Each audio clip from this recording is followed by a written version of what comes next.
Aló, aló, aló, Hello. aló, Z Radio, aló, Z Radio. Sure. Okay, well, since you don't understand what I'm doing, let's just start. Or saying. I mean, I'm pretty sure you know what radio means. Well, okay, yeah. Oh, I get it. You were okay. Now I get it. Aló, Z Radio. Yes, it's radio. Yes. Okay, good. Like, So I'm doing. I guess I'm doing the intro then. Welcome everybody to another episode of Fun with Flags, and clearly the only show I know how to intro is Greatest Show in the Galaxy, which this is not. So here is Soda, and he's much better at it than I am. How are you doing, sir? I'm doing great. I don't know how much longer this intro experiment's gonna last. I'm just kidding. Me neither. This is literally the third episode, so we've yet to properly get our rhythm. I just make this shit up as I go along. I mean that's what happens when you let me host the show. But I mean, we'll get you out of the TARDIS comfort zone eventually. maybe not. So, first off, how has your week been? Because was all right. A little busy at the beginning. One of the things I'm involved in my hometown is I'm part of our local community band, and we went on Friday night, so 2 days ago, to the next town over, and we did a workshop with the high school kids. And then we did a performance for them just to show them that if you keep going, like you can keep going with this stuff, because some of us have been playing since we were, their age. In my case, it's been 23 years since I started playing. So it's kind of nice to go do that and to hang out with the kids and pass on whatever little bit of knowledge I have. And yeah, that was my week. Yeah, my day started pretty okie day with a brisky morning luncheon. I get out of my apartment to go to work, and this is what I see. Yeah, you sent that yesterday. It's pretty beautiful. Well, it was this morning from my point of view, but yeah, not just a rainbow, a complete rainbow, a proper rainbow, side to side. Like, I'm pretty sure if you follow it all the way through, if I had the time to follow it all the way through, I would have found a pot of gold at either one of the ends. Just I wonder what the exchange rate would be on that. Oy. I don't care. It's a pot of gold. That's true. God, wouldn't that be awesome? Yeah. All my work money troubles would go away. And immediately after that, everything just went to shit because they forgot to pick me up for work this morning. Oh, no. So I missed the work day. However, trying to look on the bright side of life, to quote a famous comedic group, which somehow ties into the topic of today, I had plenty of time to work on to today's topic. Hold on. We're not talking crucifixion, are we? What? We're not talking crucifixion, are we? Crucifixion? Yeah, that's what I said. Good. No. We're talking about a famous comedic group, which for the people on my side of the world, the name should have already given it away, as well as the intro. But when you proposed the idea for me to do this show with you, I had no topics in mind at all. The topic came to me about an hour after we finished last week's episode, and I was so happy and giddy and excited to talk about one of my favorite topics. And you know what? You know me. I did not go subtle. You never do. I'm opening with the big guns. The Three Stooges. Funny you should say that, because the topic of today is the Pale Tracker. Okay. Also known as Hagashash HaChiver in Hebrew. The single greatest comedic group this country has ever seen. It is an iconic piece of the lore of this country. And you know what? Screw it. I'm going to go ahead and say it. What Doctor Who is for Great Britain, these three guys are for Israel. That's a pretty high praise. And you know what? Pretty sure, yeah, 1963 is the unifying thing here. Yeah, Really? I don't think, yeah, 1963 is the common thing here with these guys. So I think I've already mentioned these guys a bunch of times You on. have in previous lists where we were doing movie or comedy and stuff with Ben over in the Northern Countdown. You've mentioned them a couple times for sure. So, off the top of your head, what do you think these three goofballs are? Well, basically, like I said, and from what I remember you showing me, they are the Three Stooges. And he got up to pick up a flex. No, I just wanted to go grab my Three Stooges collection, but it's in the other room. Oh, I too am fan of like I'm assuming this is slapstick comedy. there is a lot of slapstick in there, but right up my alley. Mostly verbal comedy because they were mostly recognizable on radio, but they did have a lot of on stage. Okay, shows. so then to switch it up from Three Stooges, I would say they're more Abbott and Costello then, because Abbott and Costello started off on vaudeville and radio, while the Three Stooges went from vaudeville straight to video shorts. And that was the thing with Abbott and Costello. While there was a lot of great side gags, a lot of their wordplay was phenomenal as well. Hence, like perfect example, Who's on First? That's played on a loop in the Baseball Hall of Fame in Cooperstown. Yeah. These guys also, well, at the time at least, they used to be played on loops, and nowadays they usually just replay their stuff on television at important events. But I think one of the comparisons you made back when I first showed it to you was Monty Python, which is why I brought up the Life of Brian connection. Look on the bright side of life. That's why I was like, we're not talking crucifixion, are we? Crucifixion? This way. Cool. No, I was supposed to say yes. Crucifixion? Yes. Good. Through the door, on your right, for one cross each. I think that's what he says. Yeah. So, in order to prep for this, I watched not one, but two 2-hour presentations, mainly presented by my dad, who researched them last year or 2 years ago. What?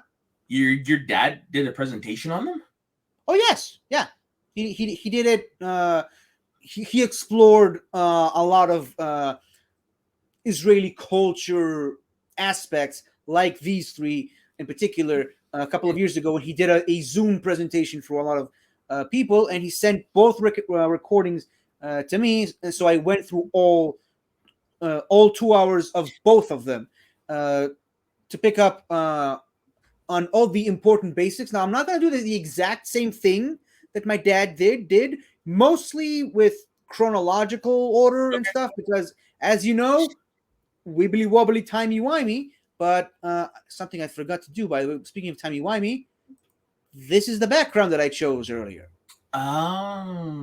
So these guys were mainly stage performers. And I did mention the radio stuff. That was also an aspect. But basically, it was a 3-man show, a 3-man performance. And as my dad set it up in his presentation, it's just 100, 200 people sitting in an auditorium, complete silence. The screen, the curtains move to reveal a stage with 3 microphones. And then, slowly but subtly, the show begins, and these 3 people walk onto the scene. Now, before we get down to that, how did these people get started? Well, it all started in a little band known as the Roosters. Hatarnegolim, בעברית, in Hebrew, sorry. Switching between two languages here, it's confusing. So happens to my family all the time. Yeah, happens in my family all the time as well. Okay, I gotta ask, because this happens to my mom and my aunt especially. Do you start speaking in one language and then randomly throughout the sentence just turn to the other one?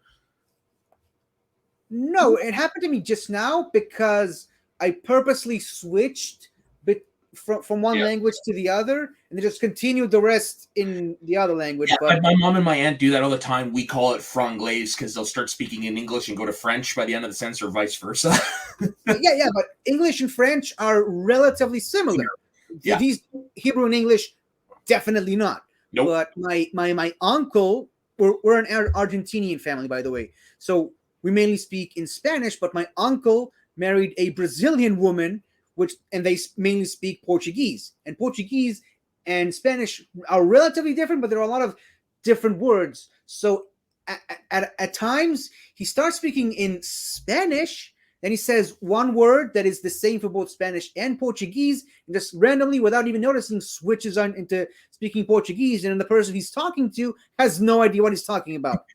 None of that has to do with the topic of today. That's just the interesting life of the two schlocks on screen right now. But Yeah. So the Roosters originally started out as a military band. Did you know that there is such a thing as a military band, by the way? Well, yes and no. I mean, not like in this context, but I mean, like, I'm familiar with, like, World War II, Glenn Miller, the big band leader who's famous and famously disappeared during World War II. He was mainly brought on to lead an orchestra, a military band orchestra. So I'm used to hearing it in that context, but not like this. So in Israel, a country where the military is mandatory for everyone, even Gal Gadot did it. What? Even Gal Gadot did it. Even I did it. Why go all the way there? But yeah, so it's mandatory for everyone. There are a lot of roles that one can take, obviously, and one of those roles is a military band to help keep morale up. Mm-hmm. And the military band is one of the most prestigious and luxurious positions one can take, because it really does help develop the person later after the military into becoming a proper performer, a stage performer, music performer. A lot of really great Israeli singers and performers got their start on the military bands, and the Nachal is the biggest and the most lucrative one of all, which I'm pretty sure the two of the members of the band, the Roosters, were. We'll get to those guys in just a second, but yeah, so they both started off in a band in the Palmach, I think, which we talked about in episode 1, I'm pretty sure. But so they formed a band with a bunch of different people. I'm not going to name every single one of those people. You'll have to watch my dad's presentation to know who the rest of the band members are. But they were basically doing stage play performances for other military bases around the country. Here's a list of some of their greatest hits. And eventually, around the early 60s, they began to fall apart. And this guy right here, a man by the name Avraham Deshe Pashanel, weird name, I know, but Avraham Deshe Pashanel decided he wanted to take 2 or 3 of the band members and form a new band and perform specifically with those 3. Here is another picture of him, the inspirational man Avraham Deshe Pashanel, and he was basically a producer for this newly formed band, and he teamed up with the Israeli comedic icon Shaike Ophir, as seen right here. He was mostly known for being a virtuoso. He was a highly talented comedian. Basically, think of it as Robin Williams and Jim Carrey both molded into one, but like 24/7. Like, the guy does not take breaks in comedy. He was always funny. He was like always. The guy was playing with his food when he was eating. He was in character when walking down the street. He was in character when talking to people. The guy never stopped being funny, and also he's well known for a lot of Israeli movies, namely Officer Azulai, as seen in this picture right here. So he would be the director and screenwriter for the rest of the for the first couple of the on-stage performances for this new group, which have been formed and named themselves the Pale Tracker. Does the name have a meaning? No, it does not. It was mainly done in the style of other bands such as the Rolling Stones and other bands at the time that had really just came up with a random name out of their asses, if you feel pardon the pun, but with no real proper meaning for it. And thus, the legendary comedic trio of the Pale Tracker got their start. And the three members of the group were Shaike Levi, Gavri Banai, and Israel Polyakov, nicknamed Polly. So the comedic trio of Shaike, Gavri, and Polly got their act together and started. And initially, their first major thing was they were just going to continue with their singing career. They were a band. They started with a lot of songs, a lot of comedic orientated songs that have some playfulness within them. They were basically at the very start of their career, they weren't really doing sketches necessarily, but it was basically the precursor to that.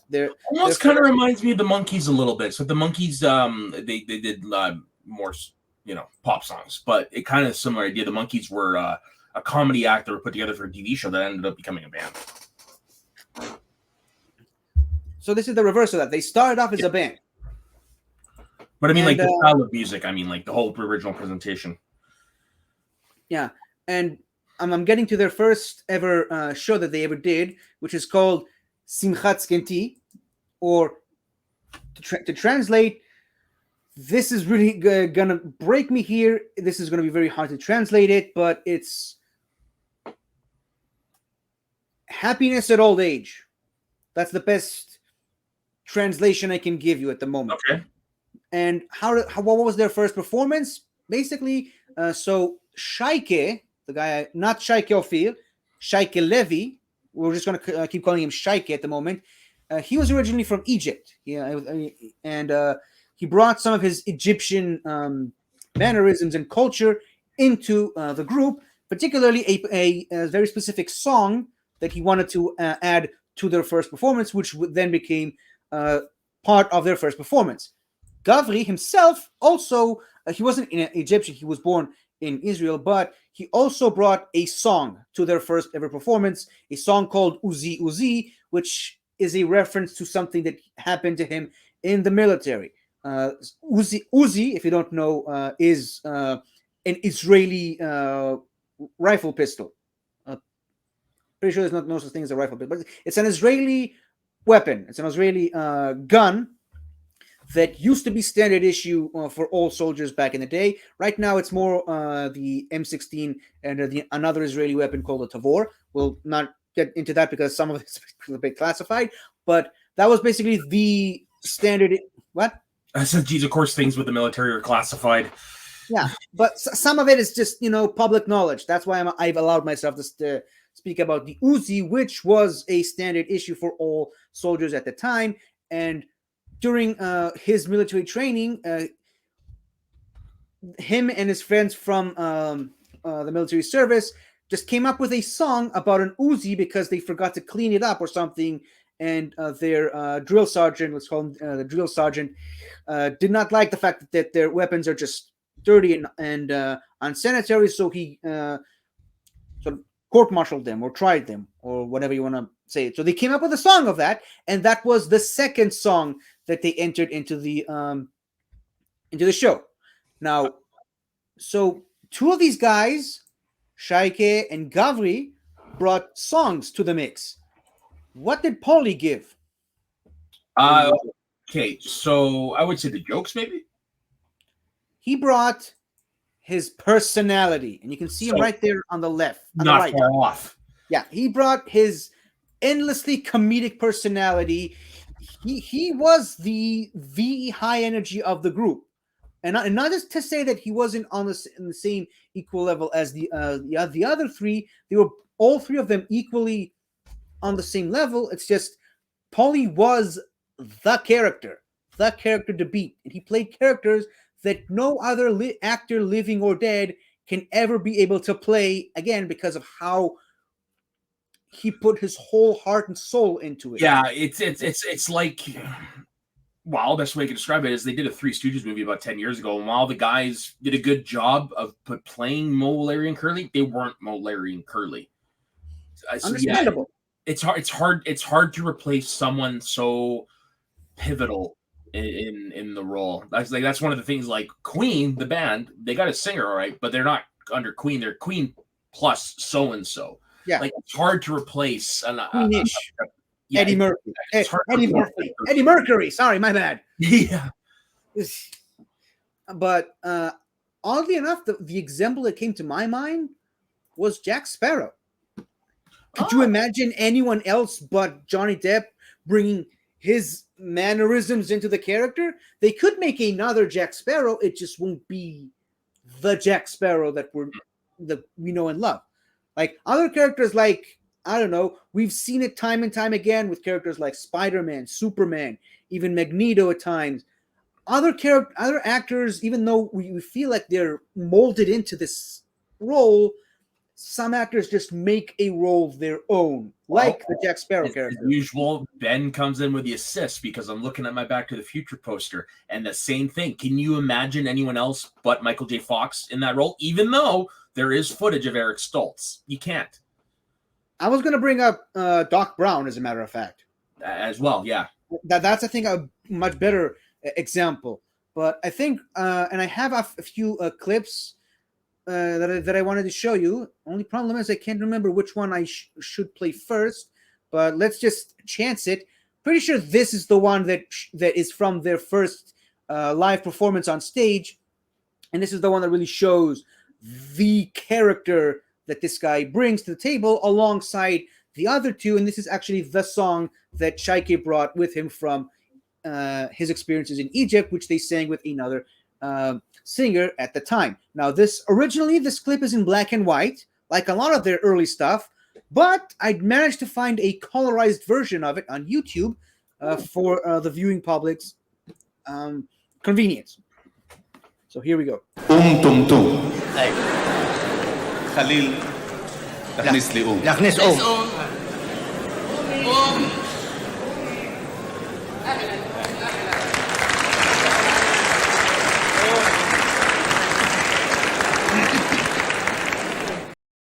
Wow, they look like the Marx Brothers.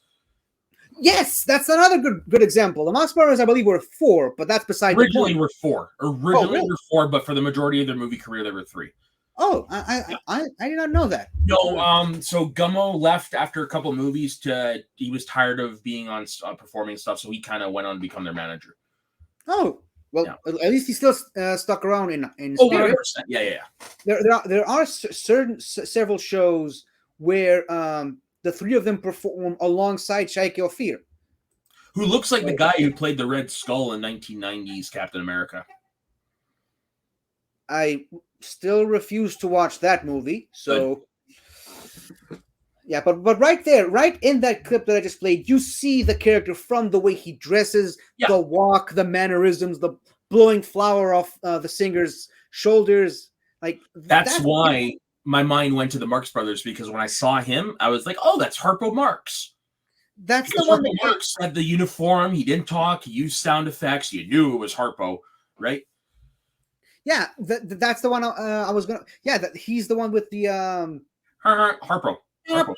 Yeah, my favorite one out of the 4, and I'm pretty sure that this right here is from their actual song performance, which again they performed live on stage with the singer Tiki Dayan, I believe, playing a character Tum Tum, which is a parody version of an Egyptian singer Kulthum. Just okay. Wanted to bring that up. So here you USS you. No, sorry. This is the continuation of that same moment of where the character that is played by Shaike in this moment is struggling to say USA or the United States. So they try to help him, and this is the hilarity that ensues. USS USN U.S. Haines. US hang US United States. United States. Steak. Kebab, shishlik, hamur. בהיותנו שם, United steak, kebab, shishlik, United mangal. This is the character that Paulie was playing on Gotcha. stage at the time. So as I mentioned, their first show, the first of 10 shows that they've done from between 1964 all the way to 1991. And actually now that I'm looking it up, it's the comparisons are incredible. So their first proper performance of their show was in November 29th, 1964. 1 year and 6 days after the debut of An Unearthly Child, the first episode of Doctor Who. So remember when I said earlier that what Doctor Who is for Great Britain, these guys are for Israel? The comparisons just never really stop. I doubt they're still going though. Oh, no. Yeah, We'll they're get gonna be long dead. Yeah, no. One of them is. We'll get to that. But yeah, so their first performance of Happiness at Old Age did not go well. It did not go well. The Israeli public at the time simply were not ready for the type of humor that these guys brought to the table. They did not enjoy the slapstickness. They did not enjoy the comedic characters, the caricature, if you will, of these characters that they brought to the stage. So in their second show, which oddly enough is called Plan D or Plan Dalet because it's in Hebrew, they sort of started to slightly softly break away from doing the song routine and try to focus more on sketches and playing characters on stage, which eventually ended up being their major strength and what they're mostly remembered for. That's another similarity to the Marx Brothers. Have you ever watched the Marx Brothers movie? I watched the one where they're on the boat, and I think I watched another one called Duck Soup. Yeah, okay. Duck Soup's one of the best ones. Yeah. I went to an elephant in my pajamas. How I got my pajamas, I'll never know. No, but that's basically what their thing was. Is it was all Broadway stuff, but it was mixture of music and comedy, and that's what their stuff was. Even their movies, I don't know, I can't quite remember towards the later end of their career, but definitely in the earlier, which was just rehashes of the Broadway plays. It's the mixture of comedy and music. So these guys, I think they did it backwards because they started on stage. They did a few movies, but they're mostly remembered for their stage and radio work. And so this right here is really where they started to transition into playing characters, and they didn't just play random characters. They played very specific characters and characters that mainly focused on and this is really going to paint us all in a very bad light, but the Israeli con artist, the Israeli con man who would trick you for your money, who would give you a bad job to get more money out of you. And this is really like Chico Marx, the Italian con man. He's the one with the hat, right? He's the one that talks in the Italian accent. Yeah, I think. Yeah, he is the one. Well, it's because him and Harpo both wear hats. Yeah, that's true. But Harpo had the Harpo, I think, had a top hat, and they both had curls, but one was dark, one was light. Yeah, Harpo was the one with the light one. The Harpo one who looked like Colin Baker.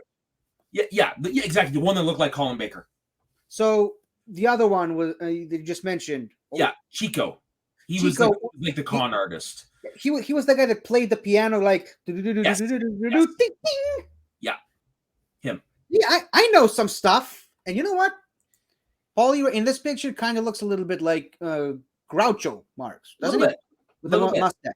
Yeah, except Groucho for the first many years of the act, that was not a real mustache.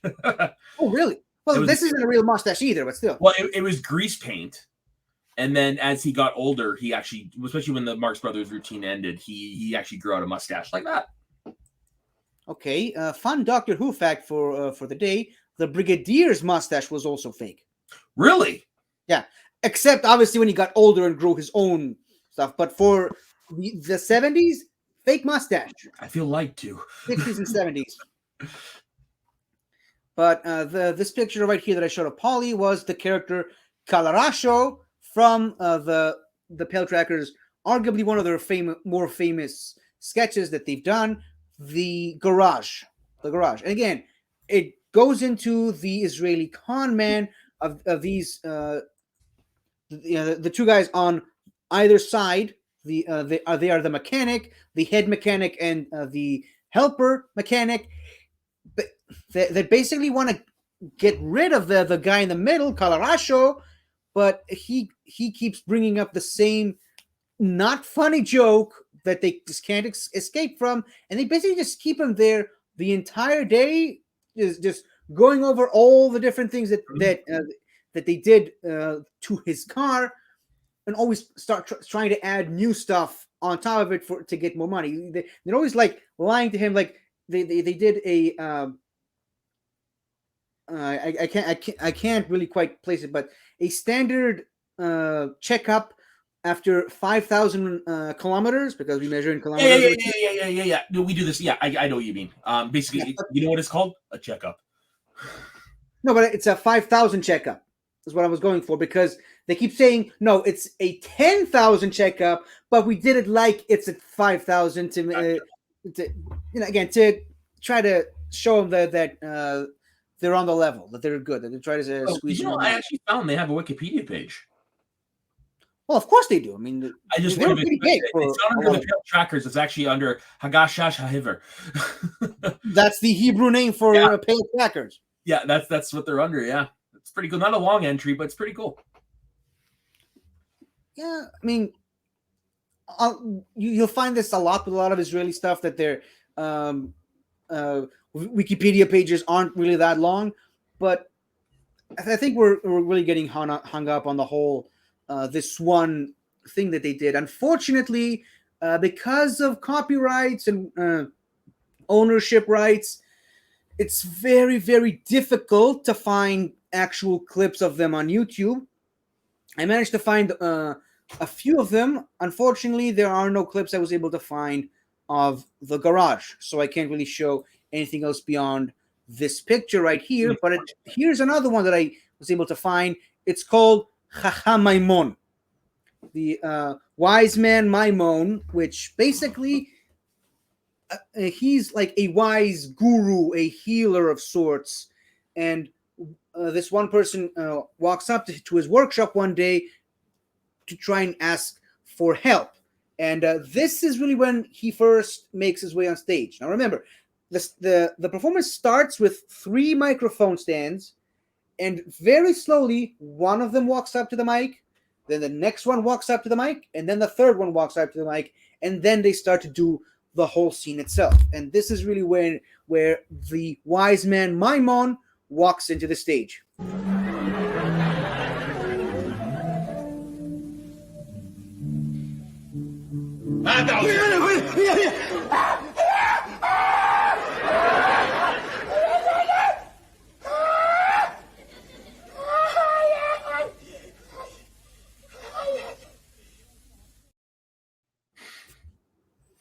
Very Lou Costello-like. Yeah, I love that I'm just showing you these clips and you're associating them with stuff that you know to make it easy. Because I told you, once I found out what we were talking about and like we were doing comedy trios, you fell into my wheelhouse. I grew up watching this stuff. But the thing is, everyone always used to say that watching their stuff, a foreigner would not get this. Like someone from another country would not get this. Clearly, that is wrong. Yeah, like, I mean, I don't understand what they're saying, but by the movements, by the characterization, I can definitely see correlation between what's in North America, for sure. Yeah, I mean, comedy is comedy, no matter where, no matter what the language is. Obviously, some comedy works better in certain languages than others, but a laugh sounds the same in every language. Yeah, It's a universal language. Exactly. And so in this sketch of a wise man Maimon, the guy that you just saw screaming there, wanted to bring his father into the workshop. He wanted the wise man to heal him because here's why.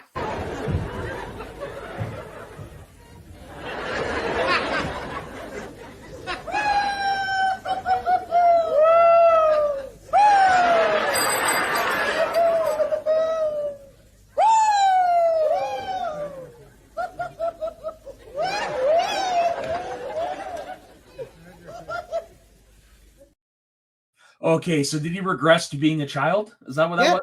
Okay. Yeah, so they went to a magic show, and the magician was like, "I'm going to hypnotize your father, regress him back into a child," and then he forgot how to put him back, how to bring him back to his proper age. There is an Irish show that me and my mom love called Mrs. Brown Boys, and something similar happens in one of the episodes where they go to a magic show, and then they, it doesn't quite work, but as they're talking about it, they start using words and certain keywords, and all of a sudden, Mrs. Brown, who was the victim, who was the one that got hypnotized, she starts becoming what she was the night before, which was a stripper. But the best part was the priest was visiting. Oh, Yeah. not the best look for. What I love about that show, it's filmed like a stage show, but what I love is in every episode they always keep the screw ups in, and they're always trying to make each other break. It's great. It's pure comedy that way. Oh, there's a fucking man on the desk. It's all Irish, but it's I love it. Yeah, I'll have to show you an episode one day. No, well, maybe we'll get to that. But so later in the show, the wise man Maimon says that there's only one possible way that he can cure his father, by using special Chinese needles. Okay, Chinese needles that he bought from a Georgian man from Nazrat Ilit, which is a city in Israel. So, yeah, the only treatment is specialized Chinese needles.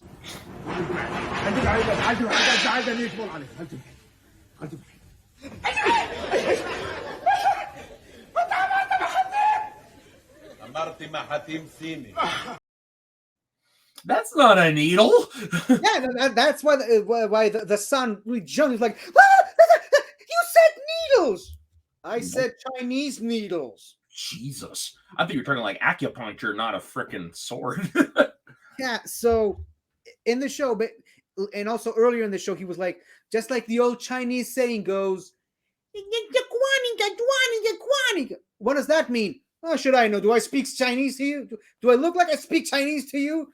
Nice. So, yeah, so he tries to spin the whole thing with the needles. He says that the whole world rests on 3 needles. Needle number 1, the needle of childhood.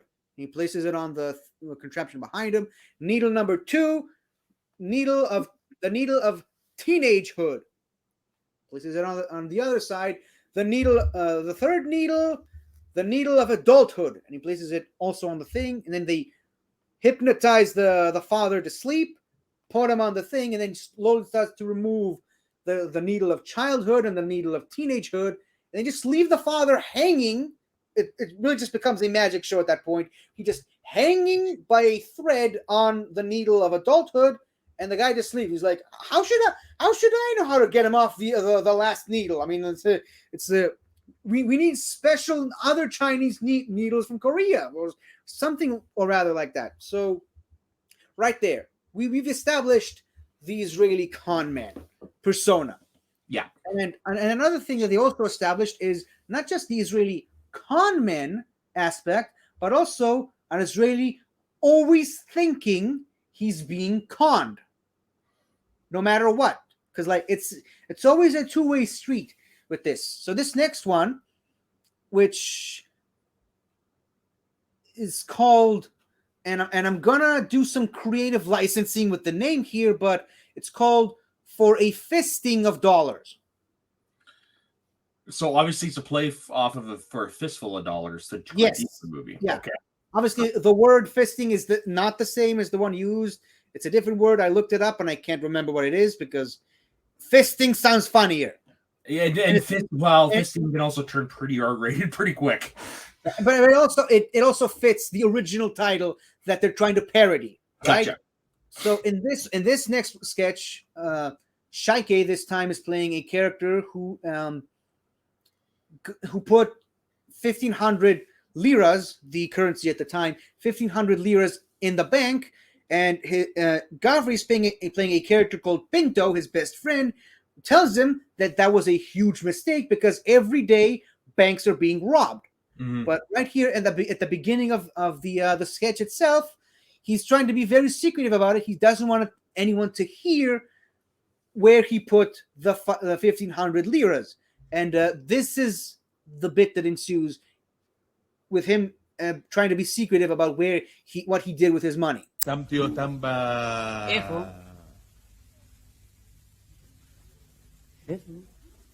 ونعبر لشامتي. سمتيو تنبا. عمي. ونحضر لشامتي. سمتيو تنبا. شمع عدلين. So in the bit, he's like, I put him in the. Gotcha. Okay. Let's go over there. I put him in the. Let's go back over there. I put him in the, and then the guy says, "We haven't been there yet." Yeah. In the other microphone, so they're already used to playing with the set. So Yeah. by that point, they're already used to the 3 mic format. So they're playing with the set itself. Was this a lot of it pre-written, or was like a lot of it improv? Oh yeah, a lot of it was written. Okay.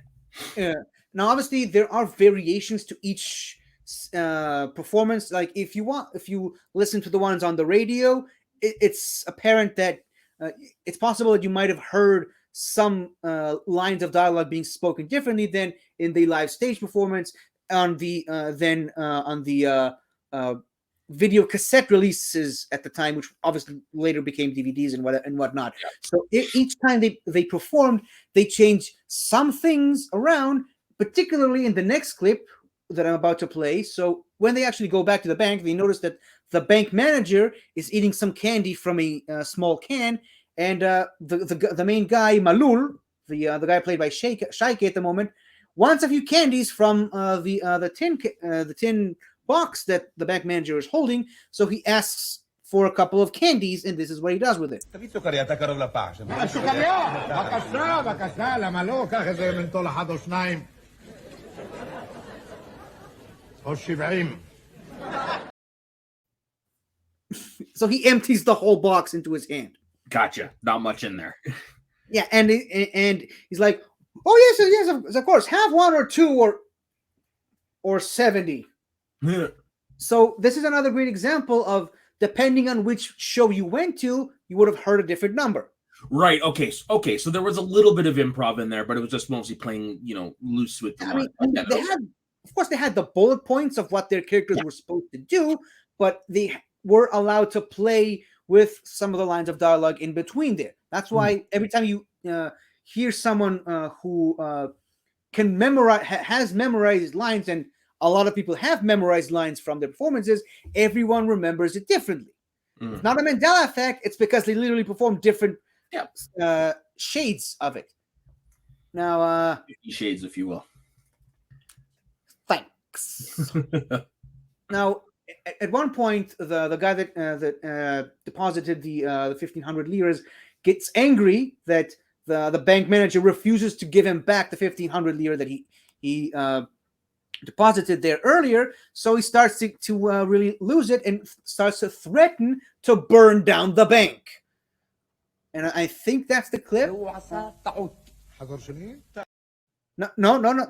the one. That's not the one.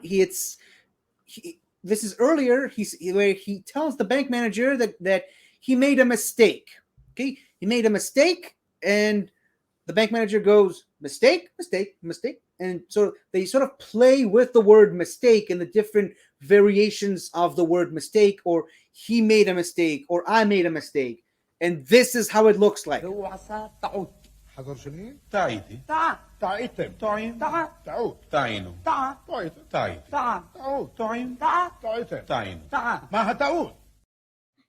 So this is basically every variation of the word "I made a mistake" or "he made a mistake" or "we made a mistake." That's Is he trying to possible. figure out who made a mistake? Yeah, and this is part of their comedic charm. Is like they said something and they sort of latched onto it for a few seconds and didn't really let it go for too long before going back to the main plot Yeah. of what's supposed to happen. And this is the part where he loses it over the bank manager, yells at him to bring his money back. גביש, עוצמה, שמיר. לא רוצה שמיר, לא רוצה כוסברה, לא נענה, רוצה הכסף. דקה, los כסף. los 1,500 dirotes. los indias advaniados, no quiere bancotes, quiere los 1,500 dirotes להחזיר מתחת למזרון. los דבר פינדו, los אני שורף הבנק. los אמון. Again, it would have worked a lot better if you could understand what they were actually It saying. But But I can, like I said, it's enough that I could pick up from the body movements what is going on. and also it's become apparent by that point in the sketch that the bank manager is part Latino, so he speaks Spanish. So, and this is another aspect that they did really well, is he's the guy that yelling at him sort of starts to make this speak Spanish, but he takes like Spanish mannerisms and forcibly shoves it into the Hebrew language. Oh, nice. Like saying a Hebrew word but ending it with a suffix of s, because a lot of Spanish words are like s or los or that. Yeah. We have similar things in French as well, but for us it's mostly the beginning or at the beginning, like le, la, male, female.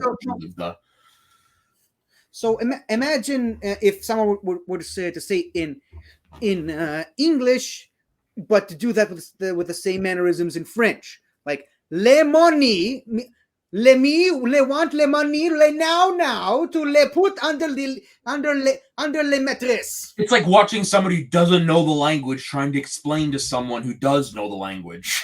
Yes, exactly, and that's exactly what he did, and he did it angrily because that was the part of the character. Gotcha. Now, and obviously they never really abandoned their musical side of it. They did a couple of other musical performances. Obviously, they mostly stuck with sketches, but one of their major performances was, and I kid you not, this was the name of the act, the sketch that they did, a festival of depressing songs.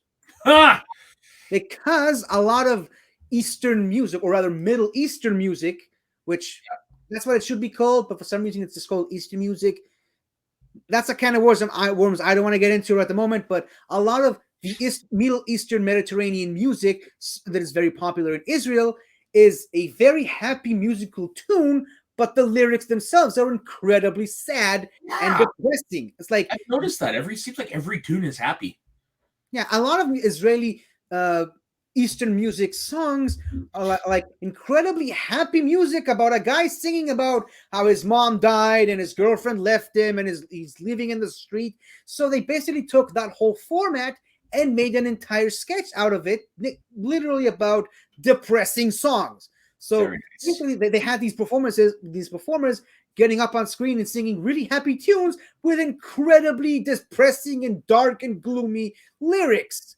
Nice. To the point where by the time they get to their third performer, which obviously, by the way, the whole sketch was two of them were the hosts. The third one was the performer. And at some point, when the song was over, the performer starts to do some issues behind the scenes, which then led to one of the hosts walking off screen to supposedly kick him out. But the reality was they just walked off screen to do a costume change and come back as one of the performers, while the guy that just played the performer did a costume change and came back as one of the hosts. So it was sort of again, this was a 3-person show, so they had, a lot of the time they had to play multiple characters. Like Monty Python. Yeah, like Monty Python. Kids in the Hall, which is a Canadian sketch comedy troupe. And by the time they got to their third performer, and obviously the songs themselves got more and more sad and more depressing the more they went on, to the point where they just could not read the name of the third performer. Like it was so sad they could not read the name of the last song. Gotcha. שם השיר. גוסס לאיתי.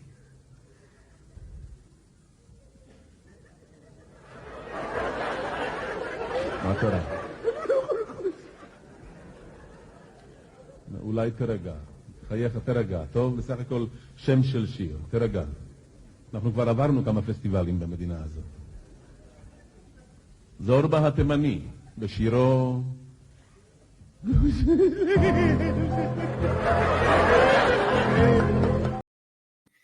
So they, Let's bring him on.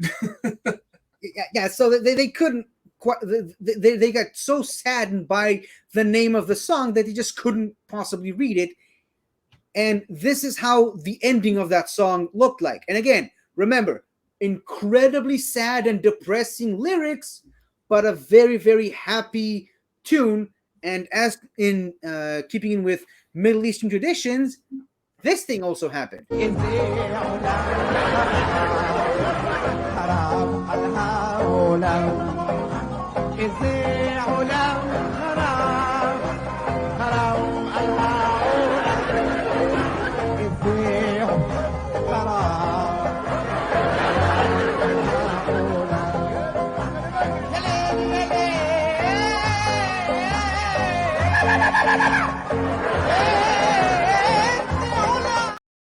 How are you supposed to say depressed? Yeah, again, that's the contrast of those songs. They're incredibly happy music with incredibly depressing songs. Kudos to the one guy for getting dressed up as a belly dancer. Yes. And the other guy just starting throwing dollars. Yeah, I was wondering what was going on when he licking them and sticking them on, but that's when the belly dancer is like, oh, it's giving him some ones. Yeah, that's really the tradition of belly dancers. But the thing is, you have to put it in a very inconvenient place. Ooh. If you catch my meaning. That's I do. It's the same over here with strippers. So yeah, basically that's what it is, except they're dancing, they're walking along the stage, not just standing in one place. Now, this next one is from their one that they did about excuse me, football, the real football, not the fake American thing, the real football. Soccer for those of us over on the side of the ocean. Anywho. No, it's football. Get with the program, get used to it. But this is they did a full sketch where Paulie was playing a sort of a radio host.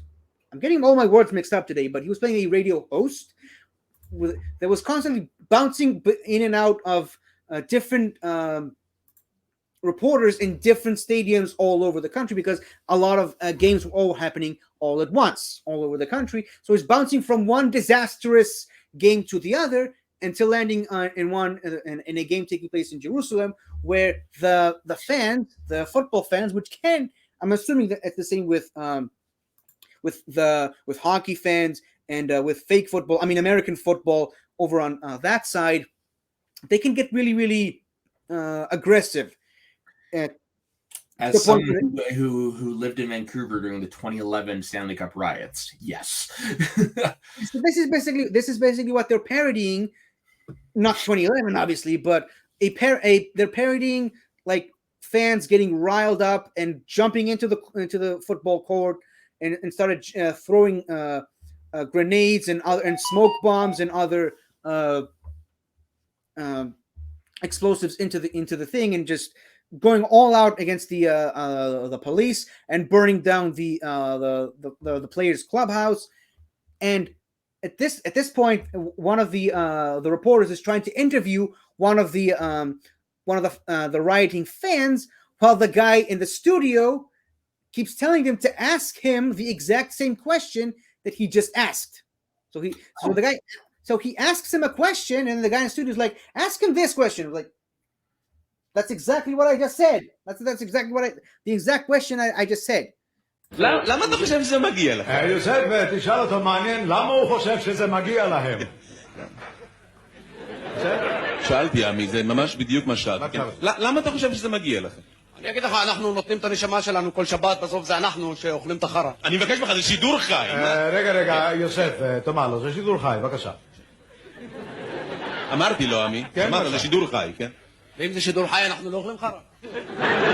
מה הוא אמר? ואם זה שידור חי, אנחנו לא אוכלים חרא. יוסף, אני מבקש אותך, זה שידור חרא. זה שידור... Basically, keep asking until he gives you the answer you want.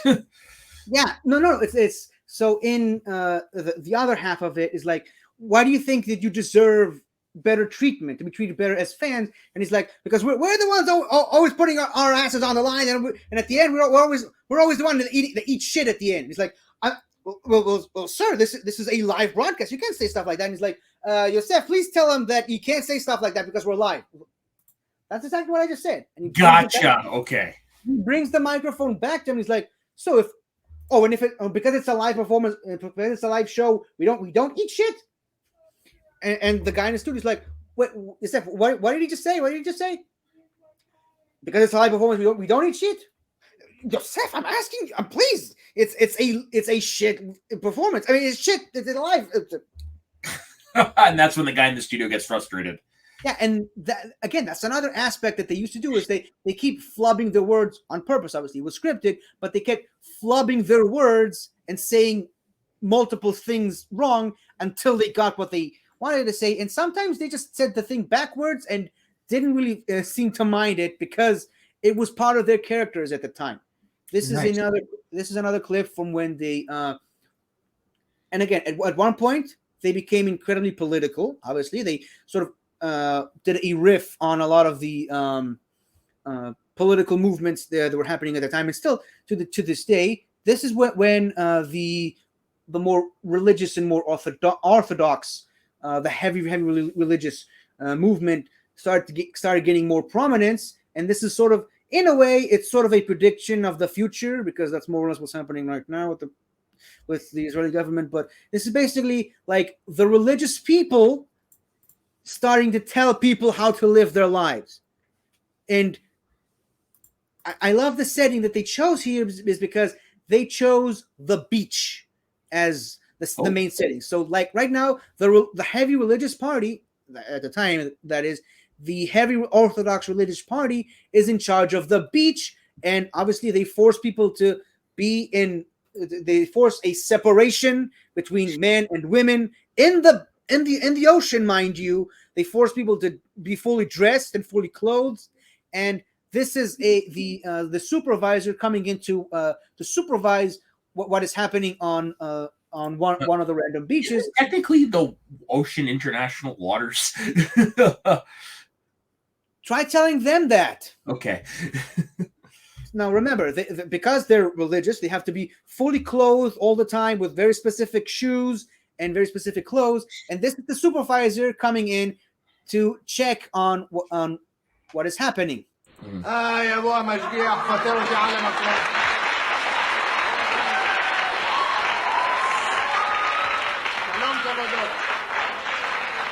سلام كبدو.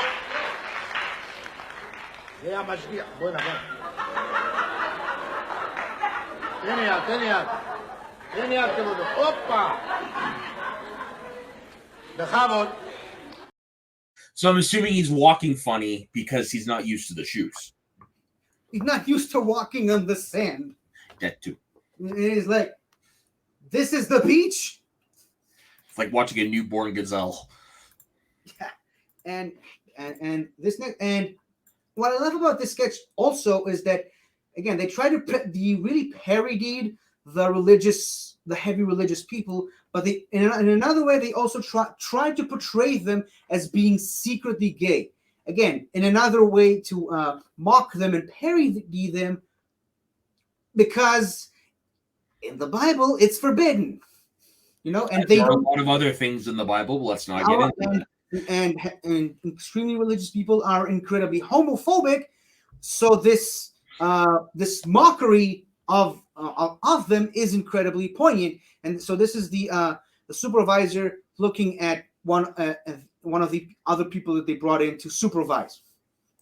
زيني بابا مشجيع هجيع המשגיח, לא המשיח! אמת! הנה זה לי. כבודו, אני יכול לשאול אותך שאלה? לא עכשיו, הנה זה לי. הנה זה לי. זה לי. כבודו גמר? כן. It's pretty ballsy to do at that time. Yeah.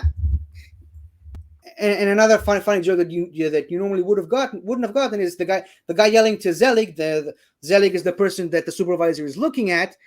He yells to Zelig, "Zelig, come over here. The supervisor's here, not the Messiah, the supervisor." Because in Hebrew they're very similar words. I suppose I should have pointed that out. Jeez. No, I don't remember what this is. Hold on. מאיפה אתם בארץ? Yeah. So, and it would have been inevitable until eventually they would have started putting in the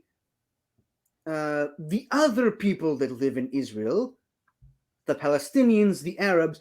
And what I love about this sketch in particular is that they portrayed them as members of the National Guard.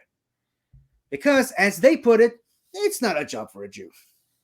Jews are lazy; they don't like to work. So this guy, this Jewish guy from Tel Aviv, I think, shows up to the National Guard, and he's freezing his ass off, and he's standing next to these two Palestinian guardsmen who were guarding the city. And when he figures out where they're from, he wants to ask them, how the hell did you even end up in the National Guard? But he's too afraid to speak because of A, the cold, and B, because of the subject matter. So just look at the guy's face when he tries to bring up the question. Okay. מאיפה אתם בארץ? אנחנו מן קלקיליה.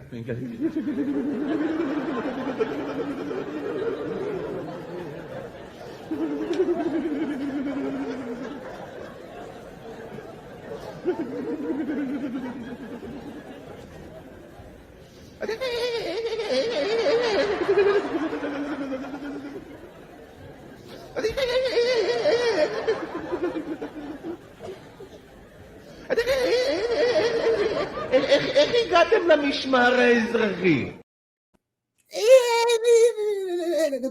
It was almost like the Fawn's having a hard time admitting that he was wrong. I'm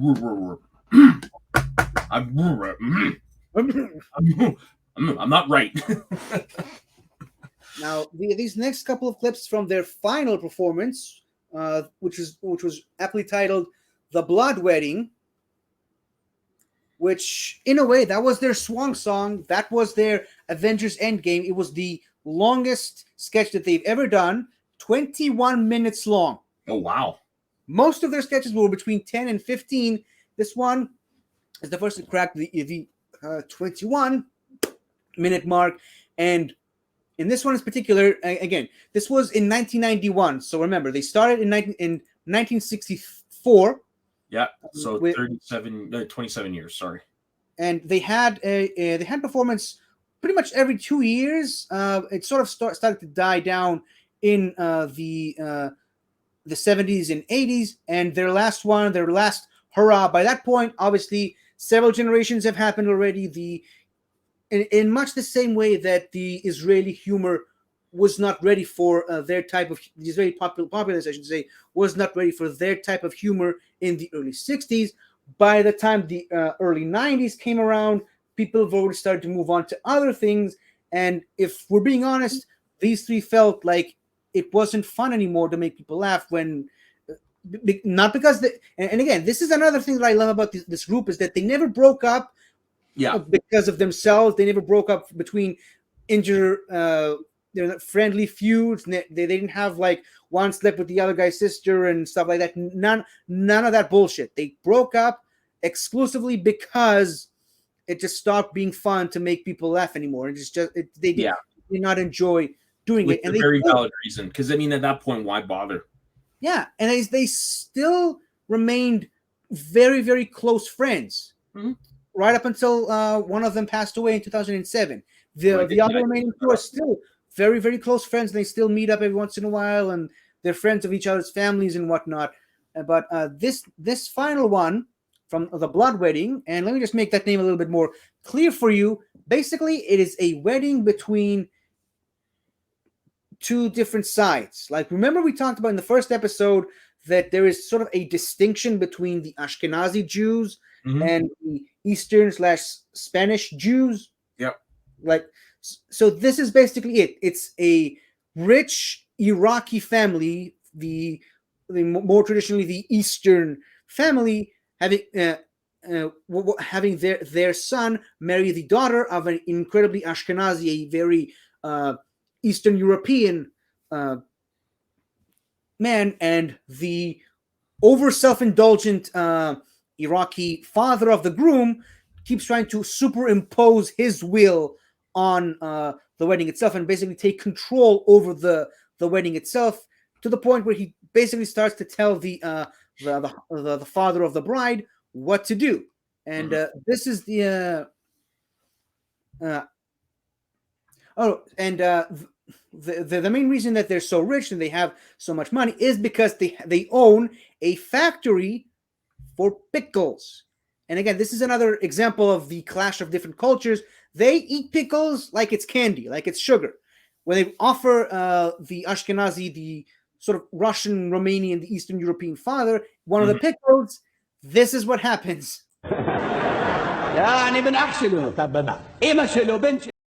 Sorry, wrong clip. This is where he tries to explain their family connection. He says that's his brother's son, and they go through basically what Dark Helmet said to Lone Star. He's like, "I'm your father's brother, cousins, neighbors, roommates, brother-in-law, or something like that." Yeah. And so basically, he says, "No, I'm his brother's son. His mother, her son, my father, his father, my uncle." So basically, the immediate response that the Ashkenazi father says is, "Well, listen, you're not a family. You're a crossword puzzle." يعني من أخ شلو طب إيه شلو بنت لا أبا شلي أخ شلو دوت شلي שמנה, אתם לא משפחה, אתם תשבץ. That's one I definitely would need a translation for. I literally just said, you're not a family, you're a crossword puzzle. Okay. Those are some of my favorite movies, is like when two families get together like that. Like My Big Fat Greek Wedding.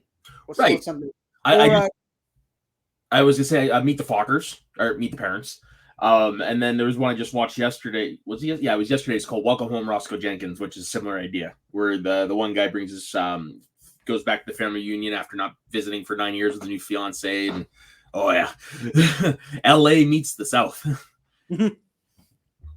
This next clip is the father of the groom turns to his cousin, in a way, the daughter of his the son of his brother, and he goes, "Please tell Mr. Sashek here, what kind of a child is Sasso?" Wait, did you say the son of his brother? Yeah, that's nephew. Sorry, nephew. My bad. But they keep referring to him as son of a brother. That's why I went with that. But so he turns to his nephew and he's like, "Tell him what kind of a child is Sasso?" And he's just standing there going, "What kind of a child is Sasso?" That's literally all he can respond with. Yeah. بحياة فوق تجد له إيه يلد زي ساسو. إيه يلد زي ساسو. Like, he was expecting him to praise his son and tell him how wonderful he is. And like, no, he says the exact same thing that he told him. Yeah, thanks, bud. Yeah, and I'm pretty sure that this is the bit with the pickle. تعال.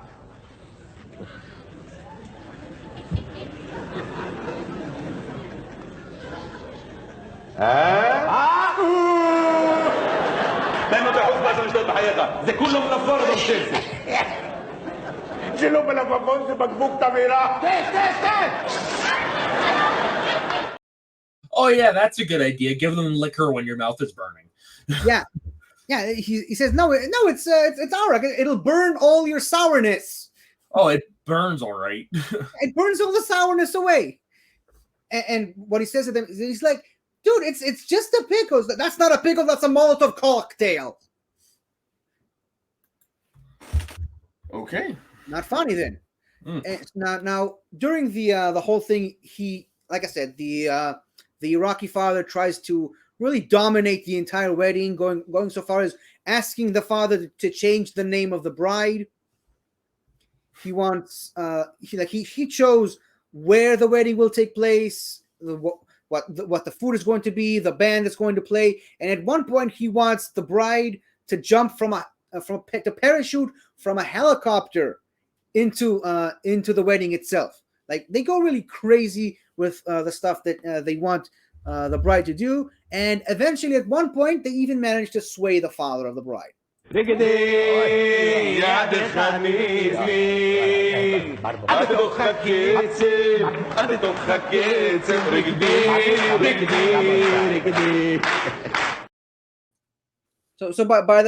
the end he just grabs. He was resistant to the bottle at first, but by the end he just grabs the bottle and is like, yeah, if the bride is gonna jump from a helicopter, let's take the rabbi and launch him from a tomahawk missile. Like, he go, and so yeah, this was basically their last swan song. Like I said, they ended it and they stopped performing in 1991. Paulie unfortunately passed away in 2007. A couple of years ago, I can't remember the exact date, but they did a sort of reunion where the two remaining ones acted one of their sketches alongside a hologram of Paulie. Didn't really quite do well, but they pretty much said that because he's no longer with them, they're not really going to go back to it. It's hard. Like, there's a famous trio group called the Bee Gees. They were all brothers, but once Morris died, that was the end of the Bee Gees. You can't go on without one of them.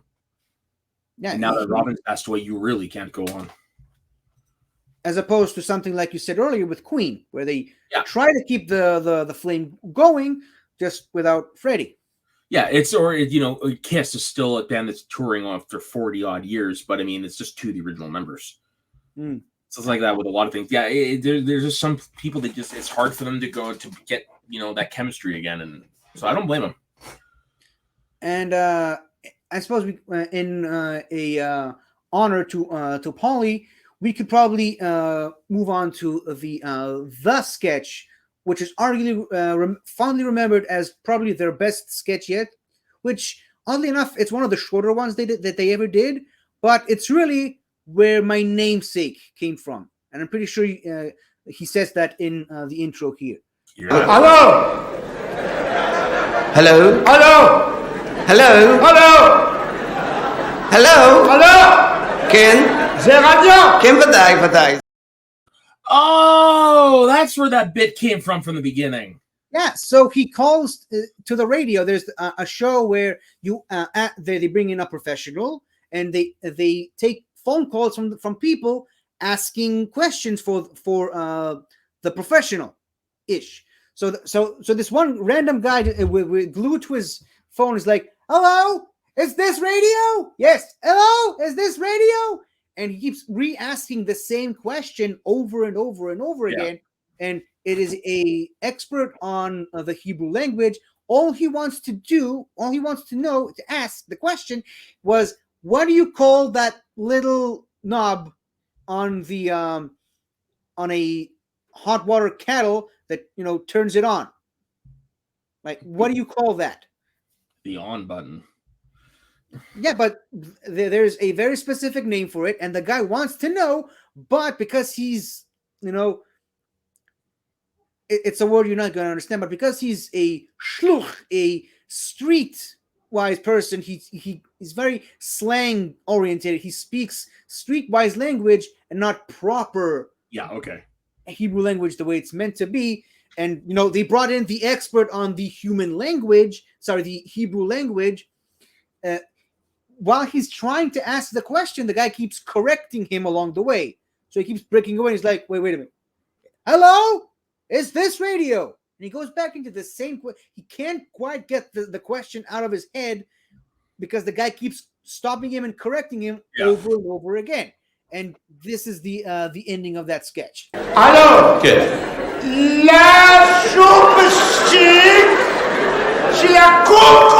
זרבובית, ובהטיה זרבוביתי, זרבוביתך, זרבוביתו, זרבוביתה, וכן הלאה. الله يحرب بيتك. יחרב ביתך.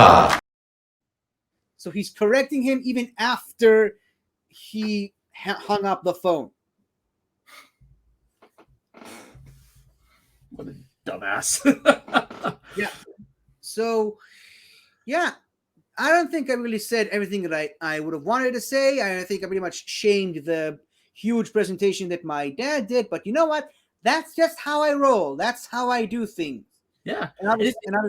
It is great to see things that I'm familiar with. I may not understand the language, but it's great to see things I'm familiar with. Yeah, I mean, like you said, laughter is the same in every language. Yeah. Now, obviously, they did several movies. The most notable one being Halfon Hill Doesn't Answer. Yeah, you this is the one you used the first time I heard of them, I believe. Yep. Yeah. This is the one that I brought up. And this is arguably their most successful one. And some could argue that it is the best Israeli movie ever made. I mean, I certainly would want to make that point.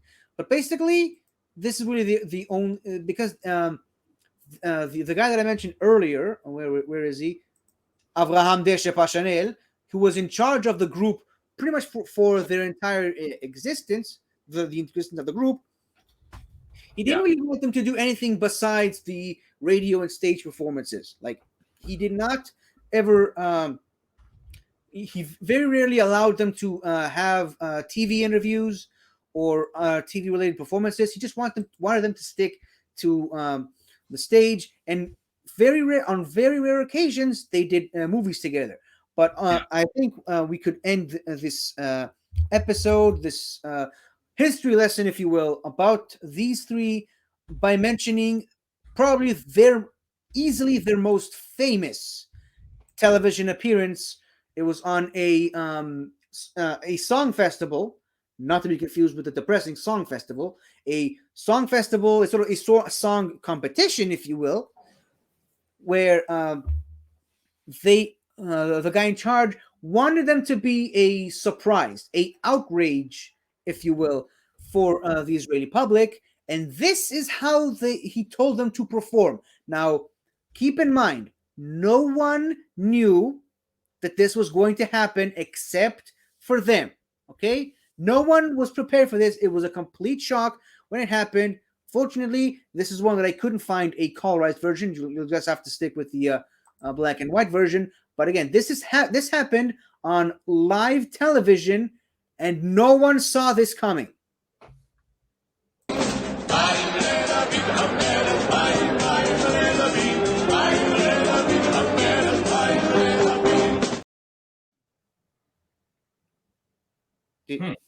Did you not see what was? I think I saw someone's underwear.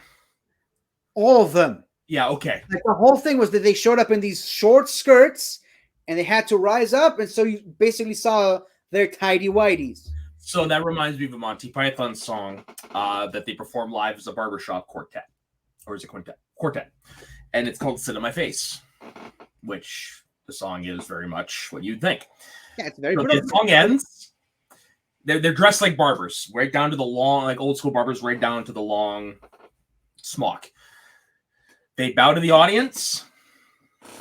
They turn around all prim and proper, and they bow to the pictures behind them, and that's when they realize they're not wearing pants, and they just mooned the entire audience. Like, fully moon? They're not wearing nothing underneath those aprons. Yeah, and again, people thought this was outrageous at the time.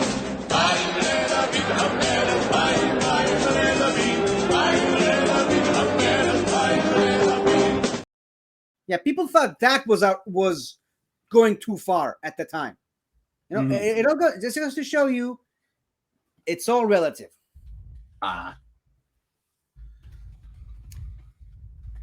So we've gotten through all the clips that I wanted to play. is there any other questions? I forgot to play this. This is the where they put the guy on the Chinese needles. Ooh. No, honestly, I don't really have anything more to ask. Okay, so I think we can wrap this up. Yeah. So, did you feel that you actually learned something positive today, or was it just a random collection of clips in language you don't understand? Well, no, it's interesting to see that aspect of Israeli culture because I don't really know much of what you guys find funny and stuff like that. So it's kind of nice to see, like I said earlier, see things that is familiar to me over here, but represented in the Israeli culture. So it's pretty cool to see variations on the same stuff I'd seen before. Yeah, and like I said earlier, I can't do the same presentation that my dad did because that presentation was done with the understanding that the people watching it are already familiar with these guys. Yeah. So when you see something like this, you know exactly where this is going. You see this sketch, you know exactly which one we're talking about. But for a foreigner, and again, this goes back to the point of a foreigner would not get this. Clearly, you did, and Right. And again, another one of the aspects there with people like buying tickets in droves, like making sure to get back home early, to listen to the radio, to listen to these guys doing their thing. No one really know, and a lot of people didn't really know what was so funny at the time. And the common answer was, to me, it's funny. So, like you said, seeing how other people from other countries what we find funny, and funny is a different thing for a lot of people all over the world. Yeah, agreed. All right. Well, I kind of told last week what I wanted to be for my next topic, but I've actually tweaked it a little bit because I was thinking I don't want to subject 50 to a 3.5 hour wrestling pay-per-view.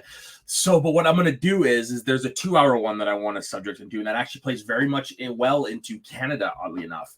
I'm going to show you, basically, I'm going to tell you about 1997 in WWF because there was an interesting thing that happened this summer. Basically, it was a Canada-United States war.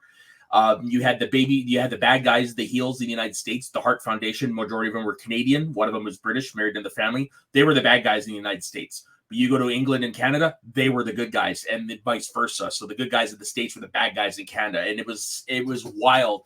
And it culminated in a pay-per-view in July of 1997, called Canadian Stampede, where the main event had all members of the Hart Foundation facing off against their various foes from out the Federation, but in Canada. And it was one of the loudest ovations you'll ever hear.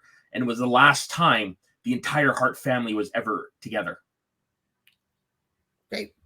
Well, but yeah, it's fascinating. And I figured that's the best way to introduce you to wrestling is use it via the Canadian eyes of the Hart family. 1997 in wrestling. Now, but what you just said earlier about war, that is how wars are made, people. People on one side see the other guys as the bad guys, while the people on the other side think that the other side are the bad guys.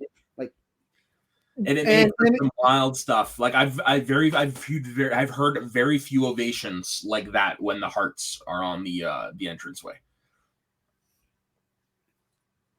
So I like that we're sticking with the realm of entertainment with with our first couple of picks. Well, that's because it's the easiest ones to do. Yeah, I mean, whichever way we want this show to go, because you know what, it's our show, and we can do whatever we want.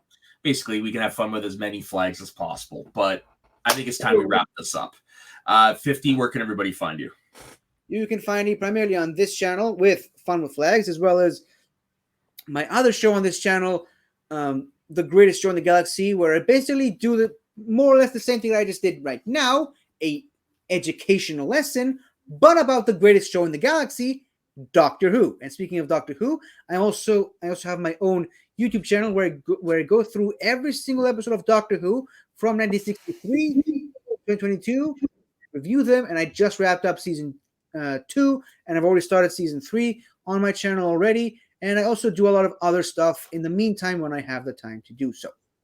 And I will be with Soda on Taco's Geek Gauntlet very soon. Yeah, which is actually the night that we're dropping this. The same one. Oh yeah, that's right. Same night. Yeah. I forgot. And as for myself, you can find me on my personal Instagram and Twitter at soda_the_saxman. You can find me, well, basically on this show, on this channel. You can find me doing Blokes or Wrestling over on the Let's Get Ready Network. And on the occasional Monday or Friday, you can find me doing a live watch along on Monday Night Raw or Friday Night SmackDown over on the Hotel Geek Network. So, depends on if we're both available. So on behalf of myself and 50, thank you very much for watching. Don't forget to like and subscribe. And guys, make sure during the week until the next episode, just let your geek flag fly. That's all we all ask you to do. All right. Yep. Talk to you later. And, Bye. and we're gonna end this. We're gonna end this by playing this clip again, because why the hell not?